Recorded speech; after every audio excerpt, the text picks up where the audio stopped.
ದಕ್ಷಿಣ ಭಾರತದಲ್ಲಿ ಈ ವಿಷಯಗಳನ್ನ ಜಾಸ್ತಿನೇ ಫಾಲೋ ಮಾಡ್ತಾರೆ, ಅದರಲ್ಲೂ ವಾಸ್ತುನ ತುಂಬಾನೇ ಫಾಲೋ ಮಾಡ್ತಾರೆ.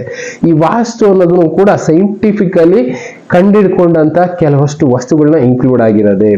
ಅದರಲ್ಲಿ ಪೂರ್ವಕ್ಕೆ ಉತ್ತರಕ್ಕೆ ಬಾಗಿಲಿಡಿ ಅಂತ ಯಾಕೆ ಹೇಳಿದ್ರು?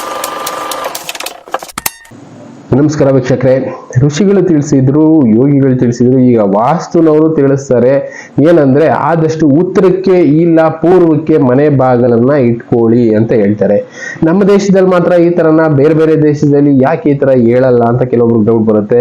ಬೇರೆ ಬೇರೆ ದೇಶದಲ್ಲೂ ಕೆಲವಷ್ಟು ಆಧಾರದ ಮೇಲೆ ಅಲ್ಲಿದ್ದಂತ ಜ್ಞಾನಿಗಳು ಈ ವಿಷಯಗಳನ್ನ ಬರೆದಿಟ್ಟಿರ್ತಾರೆ. ನಮ್ಮ ದೇಶದ ಲೆಕ್ಕಾಚಾರಕ್ಕೆ ಕೇಳೋದಾದ್ರೆ ದಕ್ಷಿಣ ಭಾರತದಲ್ಲಿ ಈ ವಿಷಯಗಳನ್ನ ಜಾಸ್ತಿನೇ ಫಾಲೋ ಮಾಡ್ತಾರೆ, ಅದರಲ್ಲೂ ವಾಸ್ತುನ ತುಂಬಾನೇ ಫಾಲೋ ಮಾಡ್ತಾರೆ. ಈ ವಾಸ್ತು ಅನ್ನೋದನ್ನು ಕೂಡ ಸೈಂಟಿಫಿಕಲಿ ಕಂಡಿಡ್ಕೊಂಡಂತ ಕೆಲವಷ್ಟು ವಸ್ತುಗಳನ್ನ ಇನ್ಕ್ಲೂಡ್ ಆಗಿರೋದೆ.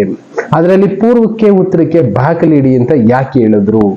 ನಾವು ನೋಡ್ಬೋದು, ಋಷಿ ಮುನಿಗಳು ತಿಳಿಸಿದ್ದು ಆದಷ್ಟು ಉತ್ತರಕ್ಕೆ ಇಲ್ಲ ಪೂರ್ವಕ್ಕೆ ಬಾಗಿಲಿಡಿ ಅಂತ. ಉತ್ತರಕ್ಕೆ ಬಾಗಿಲಿಡೋದ್ರಿಂದ ಏನ್ ಅಡ್ವಾಂಟೇಜು? ನಾರ್ಮಲ್ ಆಗಿ ಗಾಳಿ ಅನ್ನೋದು ಏನಾಗುತ್ತೆ, ಉತ್ತರದಿಂದ ದಕ್ಷಿಣಕ್ಕೆ ಬೀಸುತ್ತೆ.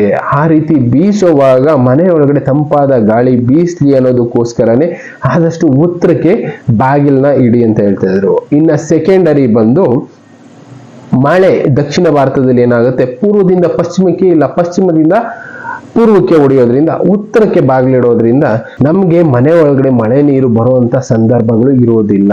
ಅದರಿಂದ ಯಾವುದೇ ರೀತಿ ತೊಂದರೆಗಳಾಗೋದಿಲ್ಲ. ಅದಕ್ಕೋಸ್ಕರನೇ ಉತ್ತರಕ್ಕೆ ಬಾಗಿಲಿಡಿ ಅಂತ ನಮ್ಮ ಪೂರ್ವಿಕರು, ಈಗಿರೋ ವಾಸ್ತು ತಜ್ಞರು ಕೂಡ ಅದೇ ಹೇಳೋದು.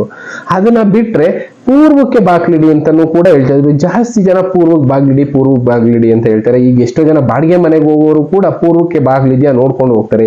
ಯಾಕೆ ಪಶ್ಚಿಮಕ್ಕೆ ದಕ್ಷಿಣಕ್ಕೆ ಬೇಡ ಅಂತಾರೆ ಅನ್ನೋದಾದ್ರೆ, ಕೆಲವೊಬ್ರು ವಾಸ್ತುಗಳು ನಂಬೋರು ಏನ್ ಹೇಳ್ತಾರೆ, ದಕ್ಷಿಣ ಬಂದು ಯಮನ ದಿಕ್ಕು, ಅದಕ್ಕೋಸ್ಕರ ಬೇಡ ಅಂತಾರೆ. ಇನ್ನು ಪಶ್ಚಿಮ ಬಂದು ಮುಳುಗೋ ಬಾಗಿಲು, ಅದಕ್ಕೆ ಹೋದ್ರೆ ಕೆಟ್ಟದಾಗುತ್ತೆ ಅಂತ ಕೆಲವಷ್ಟು ನಂಬಿಕೆಗಳಿರುತ್ತೆ. ಬಟ್ ಆದ್ರೆ ಸೈಂಟಿಫಿಕಲಿ ಮಾತಾಡೋದಾದ್ರೆ ಪೂರ್ವಕ್ಕೆ ಬಾಗಿಲಿಡೋದಕ್ಕೂ ಪಶ್ಚಿಮಕ್ಕೆ ಬಾಗಿಲಿಡೋದಕ್ಕೂ ಒಂದು ಸೈಂಟಿಫಿಕ್ ಡಿಫರೆನ್ಸ್ ಅನ್ನೋದಿದೆ. ಕಾರಣ ಇಷ್ಟೇ, ಪೂರ್ವಕ್ಕೆ ಬಾಗಿಲಿಡೋದ್ರಿಂದ ಬೆಳಗ್ಗೆ ಹೊತ್ತು ಮನುಷ್ಯ ಬೇಗ ಎದ್ದೇಳ್ತಾನೆ, ಆಕ್ಟಿವ್ ಆಗಿರ್ತಾನೆ. ಸೂರ್ಯ ಹುಟ್ಟುತ್ತಾ ಇದ್ದಂಗೆ ಸೂರ್ಯನ ಕಿರಣಗಳು ಮನೆ ಒಳಗಡೆಗೆ ಎಂಟ್ರಿ ಆಗ್ಬೇಕು. ಬಾಗಿಲಿಂದ ಮನೆ ಒಳಗಡೆಗೆ ಸೂರ್ಯನ ಕಿರಣಗಳು ಎಂಟ್ರಿ ಆದ್ರೆ ಮನುಷ್ಯ ಬೇಗ ಎಚ್ಚರ ಆಗ್ತಾನೆ. ಓಕೆ, ಬೆಳಗಾಗಿದೆ ಅಂತ ಅವ್ನ ಕೆಲಸಗಳಲ್ಲಿ, ಆಕ್ಟಿವಿಟಿಗಳಲ್ಲಿ ರೆಗ್ಯುಲರ್ ಆಗಿ ಯಾವ ರೀತಿ ಬದುಕಬೇಕು ಆ ರೀತಿ ಬದುಕೋದಕ್ಕೆ ಶುರು ಮಾಡ್ತಾನೆ. ಇದರಿಂದ ಮನುಷ್ಯನ ಆರೋಗ್ಯ ಅನ್ನೋದು ಚೆನ್ನಾಗಿರುತ್ತೆ.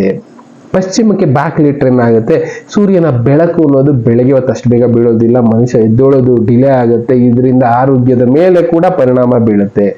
ಇನ್ನ ಪೂರ್ವದಲ್ಲಿ ಬಾಗಿಲಿಟ್ಟು ಅಲ್ಲಿ ತುಳಸಿ ಗಿಡ ಇಡೋದ್ರಿಂದ ಕೆಲವಷ್ಟು ಒಳ್ಳೇದು ಅಂತಾನು ಹೇಳ್ತಾರೆ. ಕಾರಣ ಏನು ಅಂದ್ರೆ, ಪೂರ್ವದಲ್ಲಿ ಈ ಬಿಸಿಲಿನ ಶಾಖ ಬೀಳೋ ಟೈಮ್ನಲ್ಲಿ ಆ ತುಳಸಿ ಗಿಡದಿಂದ ಕೆಲವಷ್ಟು ವಿಟಮಿನ್ಸ್ ಆಗ್ಬೋದು, ಇನ್ನು ಸೂರ್ಯನ ಶಾಖದಿಂದ ಕೂಡ ಕೆಲವಷ್ಟು ವಿಟಮಿನ್ಸ್ ರಿಲೀಸ್ ಆಗುತ್ತೆ. ಇದು ಮನುಷ್ಯನ ದೇಹ ಸೇರುತ್ತೆ. ಇದರಿಂದ ಕೂಡ ಮನುಷ್ಯನ ಆರೋಗ್ಯ ಚೆನ್ನಾಗಿರುತ್ತೆ. ಅದಕ್ಕೋಸ್ಕರನೇ ಋಷಿ ಮುನಿಗಳು, ಜ್ಞಾನಿಗಳು ತಿಳಿಸಿದ್ದು ಆದಷ್ಟು ಉತ್ತರಕ್ಕೆ ಇಲ್ಲ ಪೂರ್ವಕ್ಕೆ ಬಾಗಿಲಿಡಿ ಅಂತ.